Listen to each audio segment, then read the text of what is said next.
It really does come down to this idea of listening and inquiry. Like those are the key tools for ourselves to have insight and for us to have insight for our work. This week's topic is where do insights come from?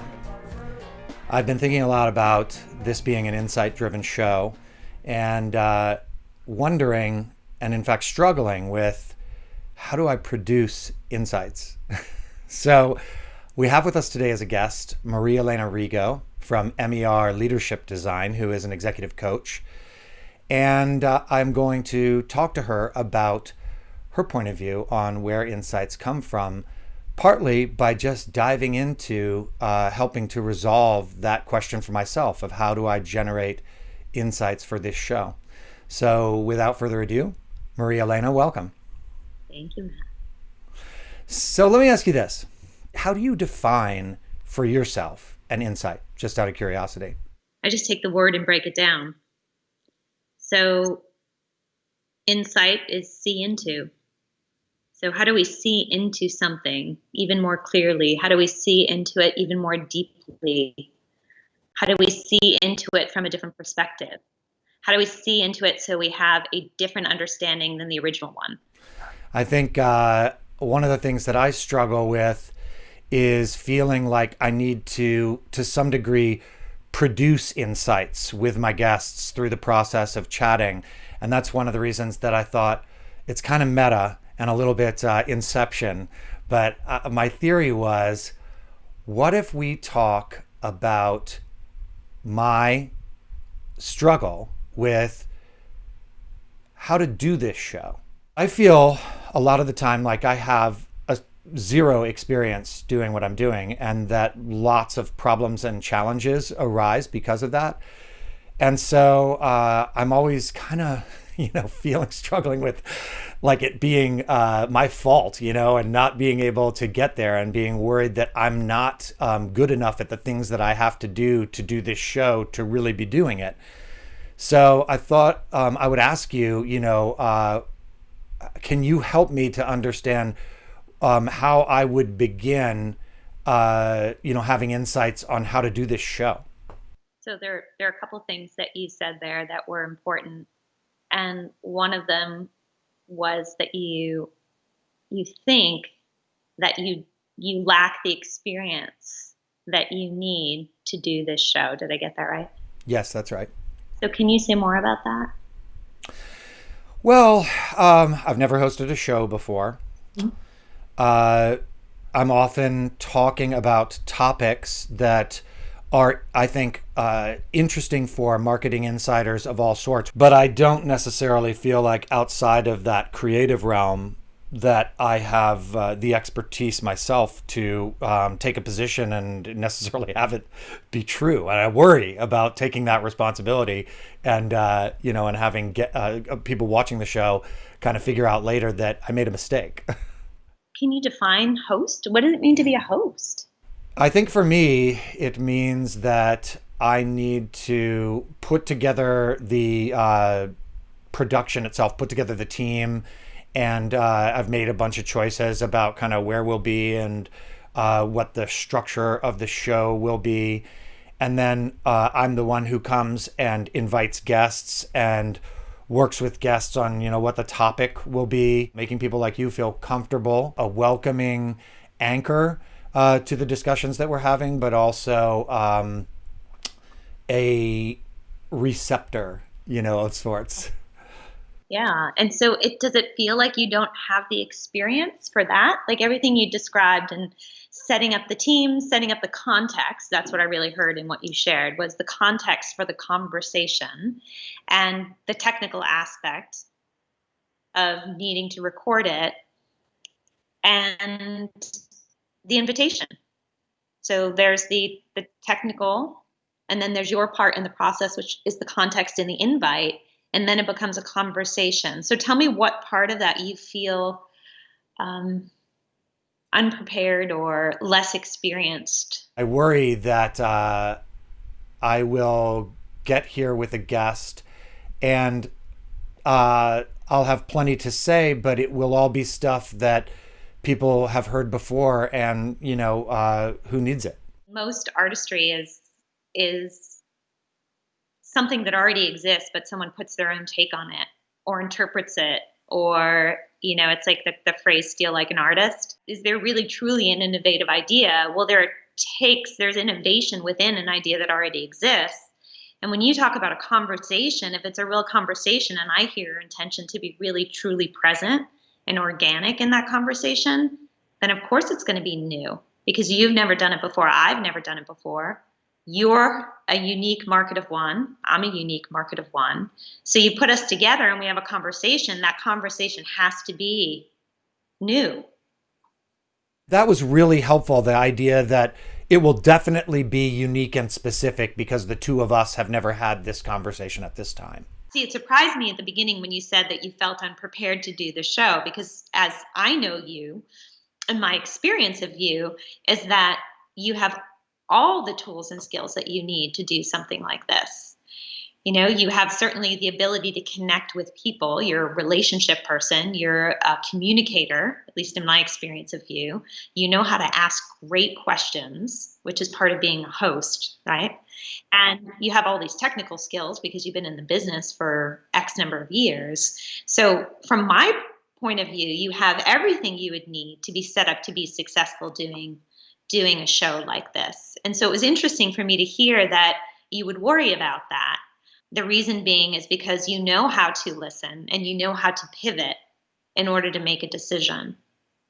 So what do you hear when I reflect that back to you? To have an outsider say, you're great at asking questions, you're good with people, and therefore I assumed you would have no problem doing the show, makes me kind of go, oh yeah, that's right. I'm really good with people and I'm great at asking questions, so I probably am good at this, So the question, right, is how to get a question is how to not need the outside affirmation, maybe? Like, do you ever, does that answer your question? That was the first thing that I noticed when you asked, when you give that back to me, how does it sound?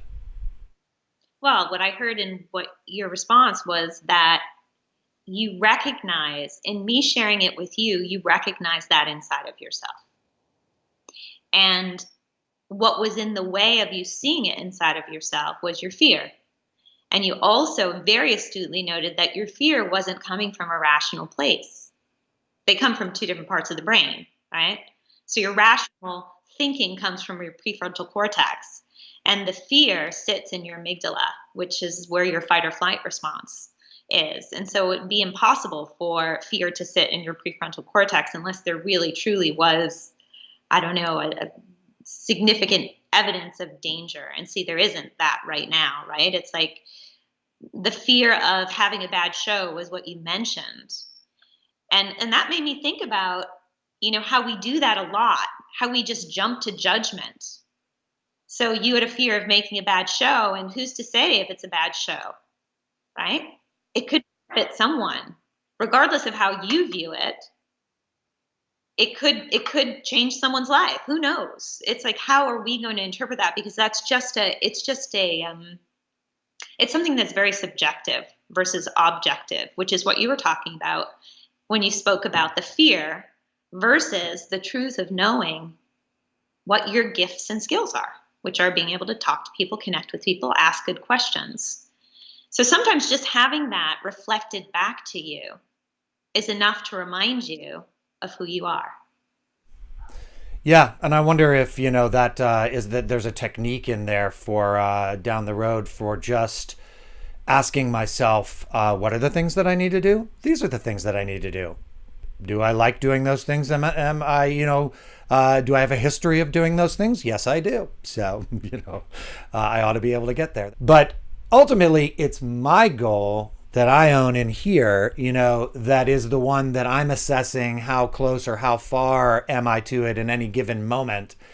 And that is why I do coach the people that I work with to think less about right or wrong or good or bad, and more about where have we been, where are we going, and are we making those decisions, getting closer, realizing, this didn't work, so now I got to take that path. So it really connected for me that you said that. And I do think that is probably an insight, as a matter of fact. When I'm searching for, do I have insights that would come out of me that might be valuable to others? I kind of know in my heart that we all do. It's why, by the way, I really love being a documentarian, is because I've found that people will say to me sometimes, whether I'm making a legit documentary or making a documentary style commercial, there will be innumerable people involved in the process that'll say, oh, well, at our factory, we don't really have that many interesting people. And I'm like, no, actually, my experience has been that every friggin' person is super duper interesting. You just have to get into the zone where you're really getting them and working like we are now through live discoveries, or I guess insights. So I have two questions for you. One is, how do you think you arrived at that? You feel like you had an insight, correct? I do. So what do you think helped you to arrive at having an insight? How'd you get there? I got there by listening to you in this case. And you said something in a way that was different than the way I had ever said it or thought of it. And like the proverbial light bulb coming on, I identified with it as true. And then, for better or for worse, also, I will admit, did a little bit of sort of thinking about it. Like in meditation, we talk, your mind naturally keeps coming further and closer to a centered space of stillness. And so I went a little further away, which is, I've been learning also in my meditation practice, is which is new, is that is the journey of the mind. Farther away, closer to stillness, So there's no good and bad there either. So in that moment, though, you said something, I went, that's different. Then, even though I think I was still effectively listening to you, I also began to go, something began to jitter, like, there's something here that is like, I've never looked at it this way before, and it's valuable, And that is why I would call it an insight, because it kind of was electric, Because one of the things that I'm realizing as you share that is the mere act of having someone reflect back to you either what they heard you say or how they experienced you. Could be an emotion that you had, and that could be reflected back, or my experience of you. Like I said, my experience of you is that you're great with people and you ask good questions. Just reflecting back what I know about you or what I heard you say sometimes is enough to move your thinking into a different place. It's like you hear it differently when I say it for some reason. And see how valuable that is. And it's a tool, right? It's a listening tool called active listening, which you and I have talked about before. And it's something that you likely do with your staff when you're coaching them. And it can lead to an insight. Just the mere act of reflecting back what you heard someone say. So they can hear it, someone else's tone of voice, someone else's words. Maybe I paraphrased what I heard you say, so it brought you to a different place. And so that's a really important point. And then the second is this idea you talk about with meditation, which is that my most insightful thoughts come when I think about something and then I step away from it and then I come back to it. Right. So even, what I love about, being able to talk with you today is that we came up with one idea, one thought, which is you were like, insight. How do we have an insight? And the only thing that I reflected back to you in our conversation prior to this one was great. Insight and inquiry are connected, right? Inquiry can lead to insight. And that's kind of what we're doing here is we're just going back and forth, asking each other questions. So I can just reflect back to you what I heard and then ask you if I got it right. You can either correct me or not. And it creates the path to an insight. The Buddhists have this idea of emptiness as a very powerful concept. And they're not talking about like empty as in an empty cup. They're talking about emptiness as in emptying your mind so that thoughts and insights can show up. So when we have this idea and then we walk away from it, we allow our mind to empty. This is what happens when we go to sleep at night. We detox our brain and we allow it to empty so that maybe something we were processing prior to going to sleep might feel very different by the time we wake up. And we can build that into our process. And sometimes I think, in the advertising world, I know because I've interacted with many of you in that world for so long, it's like sometimes with deadlines from clients, you don't get the space that you need to have an idea, to walk away from the idea, and then to come back to the idea. And I think that that's one of the most valuable tools. I mean, a lot of people will say, well, my biggest insights come when I'm in the shower or when I'm, going for a run or when you're doing something that's unrelated to the task that you're thinking about. So what does that tell you? What happened in the middle of what you were saying to me was I thought, oh, the insights aren't exactly in you.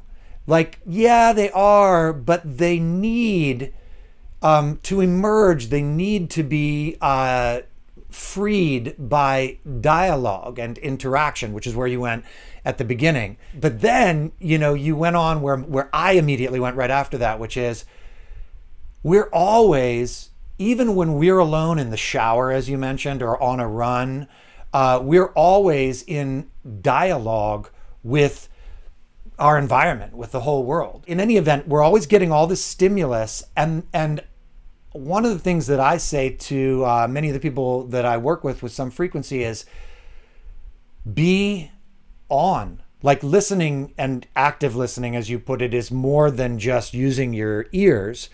It's also using every single one of those senses and being as on as you can be at all times, whether it's taking in a billboard that you're driving by and recognizing that the font is in some mysterious way appealing to you, or